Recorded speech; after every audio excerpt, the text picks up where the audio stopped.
Yo, dito kami guys sa bukid. Sama si Mami Del. Yan.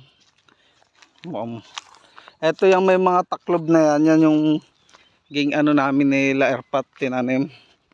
Guyabano tsaka ano. Ano ba to? Avocado. Yan. Yan.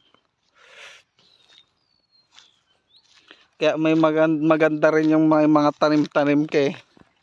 Yan. Dito sa gitna to, bala ko lagyan ng kubo eh. Kubo na ano, na modern kubo. Yan, kalamansi. Yan, bayabas. Yan. Puro papaya yan doon. Tas niyog. Yan, tumubo na yung kamoting kahoy na airpat to. Ito mga avocado to eh. Guyabano. Avocado nga. Guyabano yung isa na yun doon. Ito berries. Amen.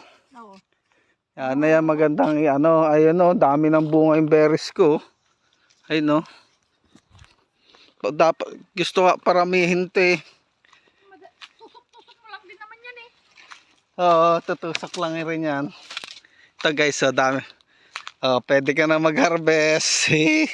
Harvest time. Pwede mo nang kainin yan. Diretso na sa bibig. Tamis na.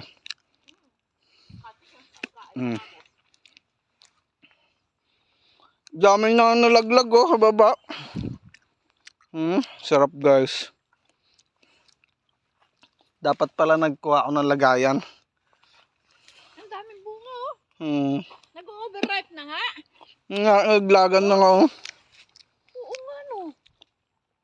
Nakakakuha si Papa ng ganito, kalahating tasa ng ano, styro cup.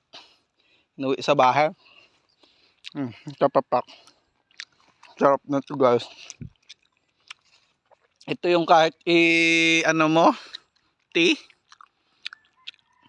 Kulo ka ng tubig, tas lagay ka na to sa ano, sa tasa.